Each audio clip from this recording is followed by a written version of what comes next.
Et si on attaquait cette première page de vente, parce que bien évidemment, vous lancez votre blog rentable, vous avez créé votre premier produit, mais il faut faire sa première page de vente, ça c'est incontournable. Alors je vais vous donner une approche très simple qui va vous permettre de créer votre première page de vente très rapidement, sans vous torturer le neurone, et qui va vous permettre de mettre en place votre tunnel de vente, votre tunnel de conversion de vos abonnés, de vos prospects à clients pour pouvoir faire vos premières ventes. Alors parce qu'on n'est pas tous des génies en marketing, il peut être compliqué de faire sa première page de vente. Et vous allez voir qu'avec cette approche-là, ça va être très très simple. La première des choses que vous devez faire, c'est chercher des produits qui sont similaires à votre produit. Autrement dit, sur Internet, vous allez avoir forcément des concurrents. Allez voir les sites de vos concurrents et vous allez chercher les produits qui se rapprochent le plus possible du produit pour lequel vous souhaitez faire votre première page de vente.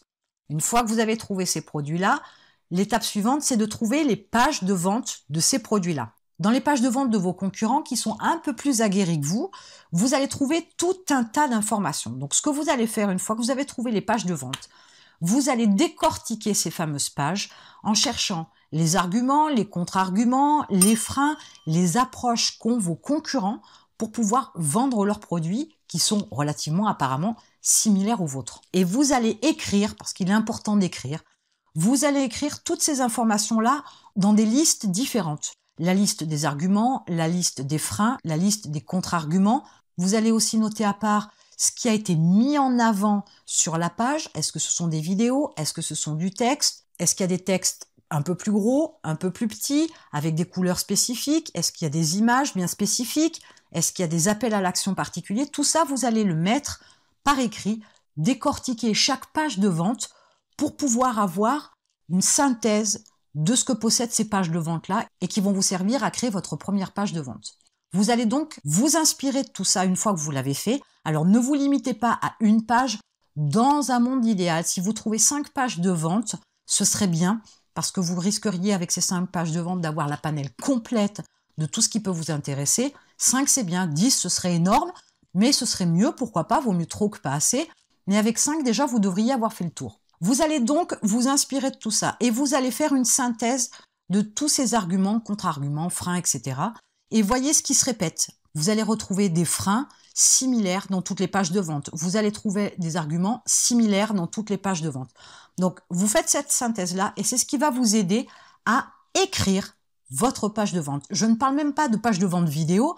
N'allons pas trop vite. Commencez tout simplement par créer une page de vente texte. Donc, inspirez-vous des arguments, des freins, des couleurs, des images qui sont utilisées dans ces différentes pages de vente pour pouvoir les mettre dans votre propre page de vente. Inspirez-vous de tout ça et passez à l'action. Ça va être un premier jet. Dans ce premier jet, vous allez bien organiser les parties qui concernent les arguments, les freins, etc. et mettre tout ça bien en place de façon logique.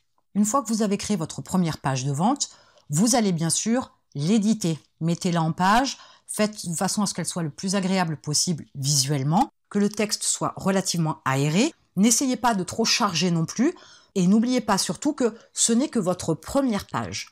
Une fois que vous avez mis en place cette première page, que vous la mettez donc à disposition de vos visiteurs pour vendre votre produit, vous allez ne regarder les stats que dans un mois. N'allez pas trop vite. Il est inutile de vous stresser avec les stats. Attendez d'avoir au moins un mois ou plus selon le nombre de ventes que vous allez faire et vous allez créer une seconde page toujours en version texte. Et vous allez modifier certains éléments à l'intérieur.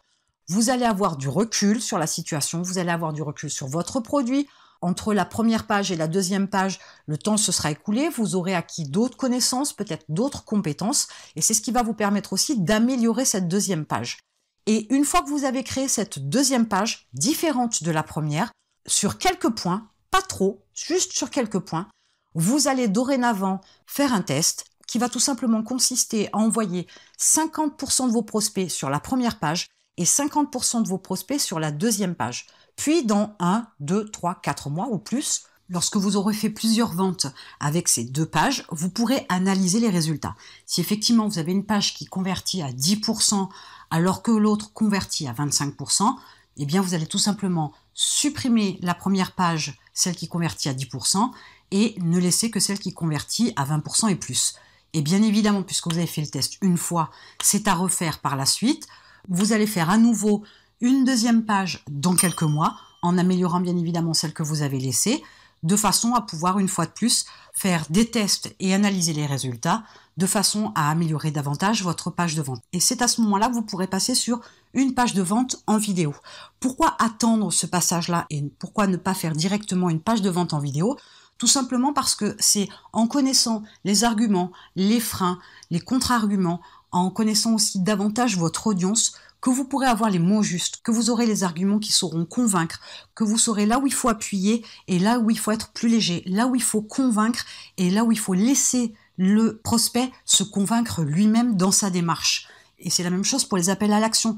Vous saurez quel est le mot juste pour déclencher l'action de l'achat.